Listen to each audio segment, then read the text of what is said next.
G'day people, I'm Sharyn and welcome. Today, as promised, I'm going to show you how I am altering a pattern to make my Quilt As You Go vest. First, I'm using a particular pattern because it has cup sizes in it. If you've ever seen somebody wearing a garment and the front edge of it, instead of being flat, comes up in the centre, unless that's a design choice, it usually means that their bust is not being accommodated by the fabric. So the bigger your bust, the more a pattern needs to accommodate coming out before it goes down. When we put a bust dart in the side, it means that we can still accommodate that bust coming out, and that extra fabric that would make the side too long gets taken up in the dart. The pattern I'm using is the Silhouette Classic Blouse, and it has different cup sizes in it. Today I'm going to show you the alteration I make for my rounded back, and that means that I will have a seam in the centre back, which this particular pattern doesn't, but I'm going to add one. I'm also going to be doing the actual alteration for my rounded back, so you'll see how that happens. And later I will show you how I fix up some of the things where perhaps the bust dart is not big enough for me, and things you can do to change that. I would very much recommend that you take a visit to the Silhouette Patterns YouTube channel, where Peggy does alterations and shows you things that you might need to do to make the patterns fit you better. I have cut out a pattern front and back from Silhouette Patterns Classic Shirt Pattern, size 4, C cup. It's one of the only patterns around that I know of that actually gives you variations in the bust dart and the cup size. Therefore, I have shortened the length down to the waistcoat that I want it to be, so the back and front, this from the underarm to where I want it to finish, and I did that actually from looking at my other waistcoat. On the front, this minus the dart equals the side length on the back. In both cases, front and back, I have added somewhere between 2.5 and 3 centimetres, or about an inch, above the dart in the length, all the way around the garment. And that's because I'm fairly tall. By comparison with most people, I'm somewhere around 5'7". In the old money, 172 centimetres in the new. So that's what the pattern looks like. It has got seam allowances on it at this stage on the shoulder, the armhole and the sides.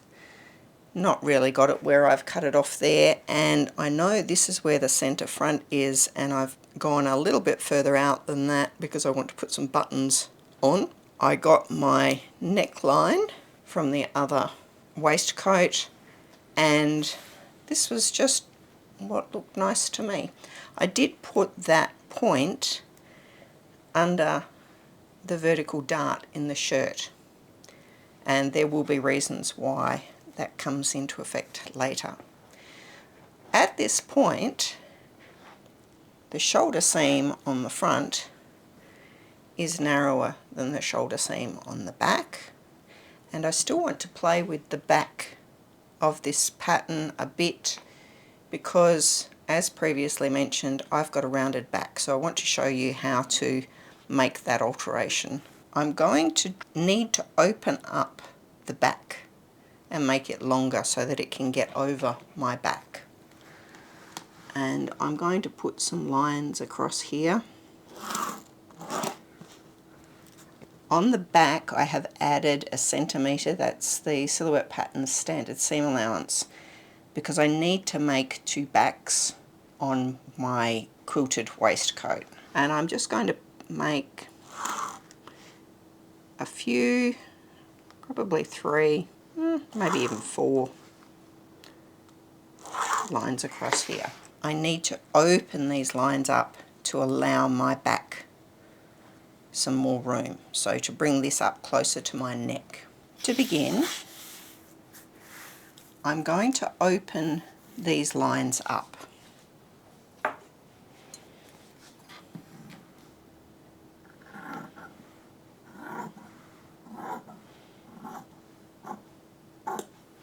And I've just left a tiny little bit at the end attached.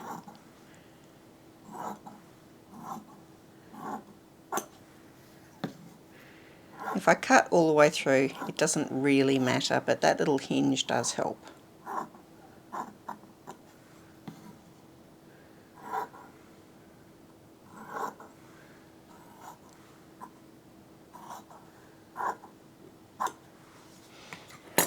If I was going to attach a sleeve to this, I would need to only be coming in as far as the seam allowance.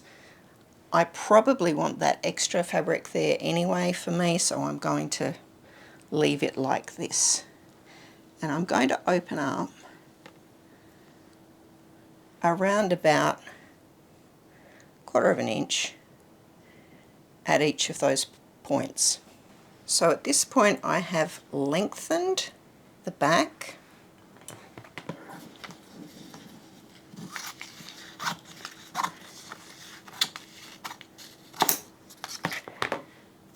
and I need to stick down these bits in between. This paper underneath is going to be added to my pattern, and I can now join up these and cut the excess paper off. I still need that extra centimetre for the back seam at the moment until I check that I've got all this right. Before I cut out the fabric for a toile, and I do want a toile for this, I am making this alteration to the back because I know my body needs that, and I've also added that 2.5 centimetres or so into the pattern all the way around the body. Now I'm going to cut it out in the toile fabric, and I'll meet you back here when we've got this ready for me to try on. And here's my toile.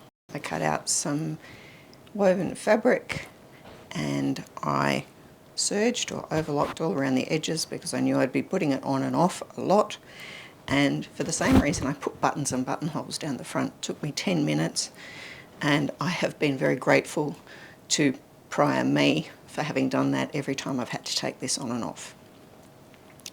This side I have made no alterations beyond what I've already shown you. It actually is a bit loose around here. I took some of that out by raising the shoulder seam. So the front shoulder seam needed to go up higher, and I've made that alteration over here. But there was still some looseness around this part that I don't want to be in my vest. To take it out, I made a dart there that joins up with the other dart. I don't want a dart in the finished item like this, so I'm going to show you how to rotate darts to join that dart and that dart together, and then they will be in a nice place for my quilted vest. I make my patterns out of cheap interfacing, not the iron-on stuff, just the sew-in. It's cheap, it's cheerful, and I can sew on it. And that's what I did. I sewed both the dart that was in the original pattern and the dart that went up to the armhole, because I want to turn them into a single dart, and this is how you do it. Having sewn those darts in, hopefully you can see just how much extra space there is under that part of the pattern.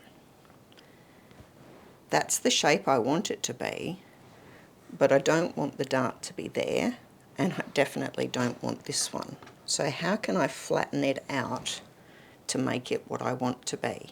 Put the centre front on a line and work out where a crossed line would be. So I'm trying to get this on my cutting mat to show you that point where the dart is on that horizontal line, and that I'm going to cut. So I'm working up to here and I'm going to cut from that horizontal line at the armhole edge through to this at the middle. And now that I have cut into that centre point, the bust dart point, approximately, I'm pretty close to it, and I've cut along there, that is the new dart that incorporates both this one at the top and this one. So you can see it's bigger than either of them, and that's my new dart for my vest that will take that bit out and this bit out. However, you'll notice things up here aren't very nice and neat. I'm going to turn that into a nicer curve, and because this one at the bottom was already a proper dart, it already matched the side seam. But up here I'm going to need to do a little bit of fiddling to make that a nice curve. This is how my pattern started out, my front pattern with that dart there. And this is how it has finished off.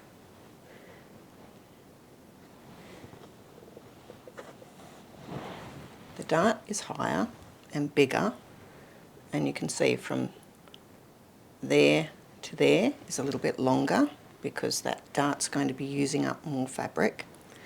You can see that the armhole has actually got smaller, both because the piece was taken off at the top of the shoulder and also because I took that dart out in there, which brought that in smaller. If you had a garment that was gaping at the front, you might need to do a dart across there. And by the time you took that dart out, the front of your neckline would change shape. When you make these fitting darts, what they do is they change the shapes at the edge, and often it's the armhole or the neckline shape. So this dart has actually impacted that armhole. This is how the back started out, and this is how it has finished up. You can see it goes across here, and that it's much higher because it needs to get higher up in order to get near my neck. The neckline has become much larger because we're only using a small part of that shoulder seam. And the shoulder seam is actually on a different angle now. It's around about the same length on the back as it was, but it's slightly different here. If the back of your sleeve or your armhole is gaping open, you might want to do a dart from there across to the centre, and you have to take it all the way to a seam. So you can't stop it here, otherwise that would have to be an internal dart in the garment. But you could take it from there all the way over to the middle, and that would change the armhole shape on the back so that it would fit in better to your arm. So we make these darts and then we retrace the pattern with the darts incorporated into it. I now need to make panels of Quilt As You Go squares to cut out the two backs and the two fronts. Because I have made those changes to the pattern, I will be cutting those bits which would have added extra to my pattern. I've got them done, and I've also removed that dart that's internal. I don't want it to be there. I've moved it somewhere where I can hide it. Before I actually cut out those panels, I will be removing the seam allowances from the centre back, the shoulders and the sides, with one exception. When I was putting it together, I realised that at the hips it's very slightly too tight for me. If you have a garment that is too tight at the waist or hips, when you raise your shoulders or raise your arms, the garment will move up and then it won't be able to move back down again. So you need to make sure the garment has just enough space that it can comfortably cover your body. So when I cut the seams off on the shoulders, I'll do the 10mm, which is what the pattern called for. On the centre back, that's what I allowed. So I will take 10mm off the back. But at the side seams, I will go from 10mm at the top down to almost nothing at the bottom. And that will give me just a little bit extra fabric around my hips to allow the vest to move. I hope you're learning something, and I'll see you next time.